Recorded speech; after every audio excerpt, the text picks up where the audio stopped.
Hello you beautiful people and welcome back to another video. So today what I have for you is a little preparation video because apparently this Friday we are getting the live stream.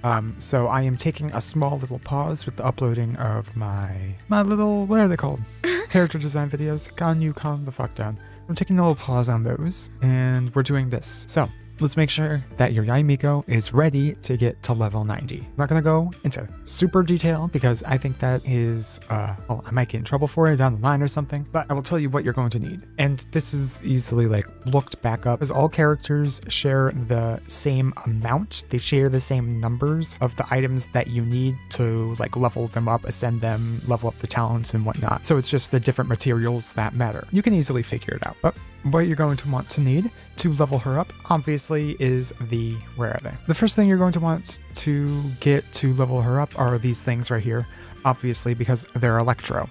It only makes sense. You're going to need quite a bit. The other thing, this boss right here, Economia, I'm farming it right now. You need to get those. You need to get a lot of those, a good amount. I always recommend going to 80 out of 90 because you're able to, especially for 5-star characters, because you're able to level up the talents, and leveling up the talents and getting the final ascension for them is a lot better than just leveling them up like all the way. And it's so nice to just have, even though it is very expensive and not really worth it, like it's not super bang for your buck type thing, but especially if you are using that character, it is very good to have. So you're gonna need a lot of these. Why am I hiding the numbers? You're gonna need 46. You're gonna need 46 of these damn things in order to get her to level 90 or 80 out of 90. You're gonna need a boatload of Mora too. Okay, so you're going to need about, Jesus Christ, almost 4 million Mora. Jesus, this is why this game fucking sucks, because you get characters and then you can't freaking build them because you're broke. So you're gonna need those. You're gonna need 46 of these. I guess I'll just go back to those stupid little gems too, right here. Small ones. You're gonna need 1. You're gonna need 9. You're gonna need 9 of the purple, as well as the blue. I didn't say the blue, but yeah, you're gonna need 9 of the purple and blue. And then you're going to need 6 of, which I don't have, 6 of the gold ones. Next, for leveling her up, her little plant is going to be the same as Kazuha's. They share the same one. You're going to need 168. Last thing you're going to need is the material, which is going to be these stupid little handguards. You're going to get these by farming Nobushis. They're all over the map. I don't have a lot of like little secret little areas that I know or that I have in mind of where you can find them in little groups. I know, however, that one that they don't tell you about by just going to the journal is right over here. You're going to find one big one right here. And then you're going to find about 3 wandering in a group over here. So you can teleport here, go here, kill the 3, and then either walk over or teleport and then just kill them over here. I know that there are, I think right here, I think there's a group of 3 right here. They're like right next to a waterfall, just kind of chilling next to like 4 Sango pearls. I think that's, let me go check actually. There should be 3 here, or are there just 2? I thought there were 3. Why did I think that there were 3? I don't know. But there's 1 or there's 2 here, and there's going to be 1 over there, all of which are very close to one another. Oh, there he is. There you are. So there's 4. There was 3 over here. These guys, I think, are actually like really chill. I don't think they actually attack you.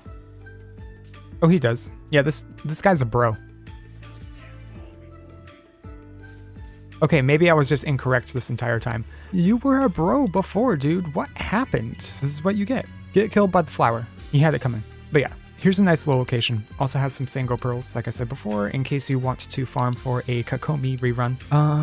Where are more? I think that they tell you of this location. I think it's right here. I think there's also some right here too. Okay, so there's going to be 2. There's going to be 2 right next to where I am.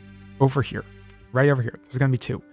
At least it looks like 2. There's going to be 2 over there, which they don't tell you, and it looks like 3 over here. Okay, so there's also 3 here. So there's 6 right in this one spot. And then there should be some more over here. Yeah, so there's more even over here.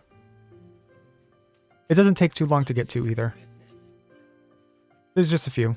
Oh, there's even more over here. Look at that. And they're walking towards me. Okay, so there's even more. There's just so many. But the handbook is never going to tell you these things. There's 6 here. There's about 6 here. Let me go check here. It might even be some over here. Oh, well, there's C. Ganoderma, so that's nice. I have literally no idea where to get these stupid freaking flowers, but in order to get the flowers, I do know of a good location, and it's through an app that you can download. What's it called? Genshin Impact Helper? I think that's what it's called. Genshin Impact Pocket Helper? Genshin Impact Pocket Helper.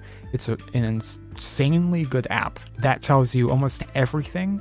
I think the only thing that it doesn't tell you is like the weekly boss stuff and like who needs what and what the weekly bosses are. I think that's the only thing that that app does not tell you that you need. Nope, this is Fatui. Okay, I was wrong about this location. I was not wrong about this location. So it looks like there's 5. Okay, so there's 5 here. In this bow area at the very bottom. I know that there's 1 walking up over here. I know that you can find 2 in like the little smelter place over in this like building at the very bottom. They'll just like ambush you. Everything else, or all the others, I use the adventure book for because I don't know those locations, and they give like a good amount. Like Jinren Island is filled with them. There might be like 10 here, possibly more. For the level 1 handguards, you're going to need 18. You're going to need 30 for the green ones. And for the blue ones, aka I guess gold, you're going to need 36. And then onto talents, where you're also going to need these, you're going to need 18, then 66, then 93, just like every other character. And altogether, that's going to be, you're going to need 36 of the little ones. You're going to need 96 of the green ones. And then for the blue, you're going to need 129. Then she takes light. She takes Teachings of Light. For these, you're going to want 9, 63, 114. And that's to get her to 10, 10, 10. Like, you're going to need less unless you're doing 10, 10, 10. And with her, you're not going to be using normal attacks. We'll get over that a little bit, because I'm also going to do a minor guide of like what you need, like weapons and artifacts wise. And lastly, her weekly boss. You don't need to farm the lady, the Scarlet Witch. I forget her name. Rosalind, whatever her name is. Madam. What's her name? She's not even in here. Where is she? What's her stupid name? This doesn't give me her name. The woman in Tenshukaku. You don't want to do this boss. You don't want to fight the cold heat witch. You don't want to fight her. Instead, save all of those resin for the release of Yae Miko. You're going to want to do that. And make sure you have a lot of Mora. You're probably not going to level her up all the way, so you're probably only going to need like about 2 million, because the final levels take up like half or more than half of everything you're going to need for like leveling up a character. So make sure you're like around like 2 million, and that's not counting artifacts too.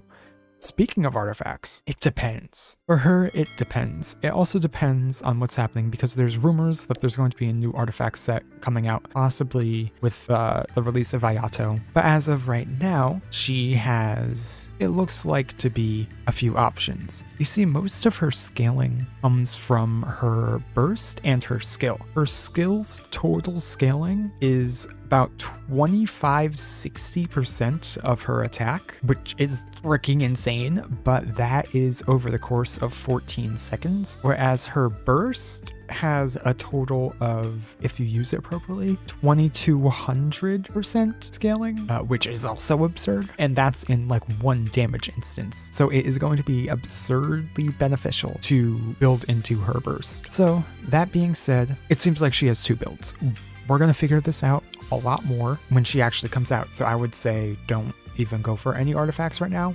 Wait. I was editing this vid when I realized it was taking too long, as I wanted to keep this vid short, so I'm going to have to speed it up here. As I said before, it's a great idea to wait for leaks for her artifacts. If one works really well for her in the next patch, then we're gonna have to wait more. If not, then I have some good substitutes for right now. For the first part, we have the 2-piece mix and match, where you can run any 2-piece between Thundering Fury for the bonus electro damage, Shimenawas and or Gladiators for the attack bonus, Wanderer's Troop for the extra elemental mastery, which she scales really hard off of due to one of her passives, and Emblem for the energy recharge that she will need because her burst costs 90 energy. Her 4-piece sets can be Emblem for a burst damage build because of its huge scaling, Thundering Fury for constant uptime of her skills and passive damage as well as extra damage all around, or a Thunder Soother for more damage for her all around as well. The 2-piece is kinda garbo though. Main stats are normal, but we are going to have to see whether it is more worth it to run EM on the sands or attack percent. Same with the substats, but miHoYo has been really great at adding split scaling characters recently, so EM is most likely the safest bet to run that as a priority priority over attack percent. Weapons, quick. Okay,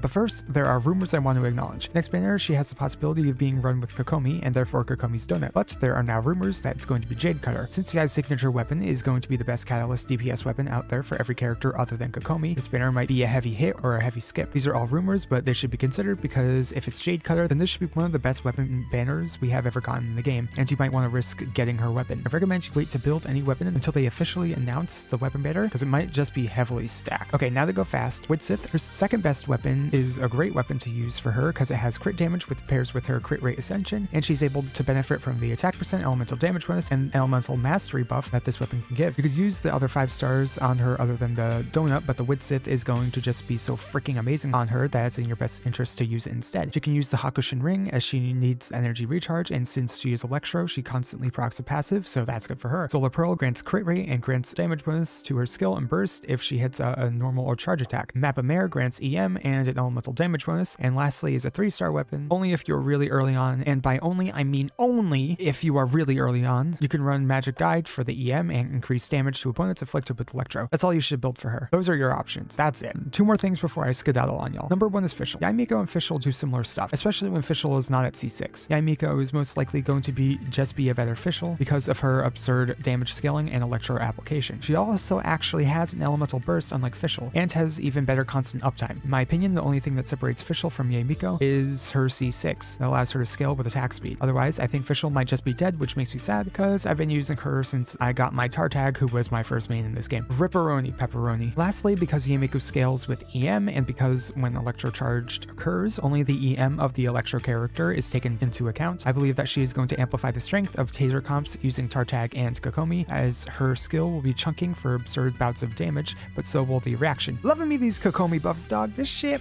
poppin'. God, I can't wait to update my Kokomi guide. Anyways, that's it. I'm off. I love you all, and bye-bye.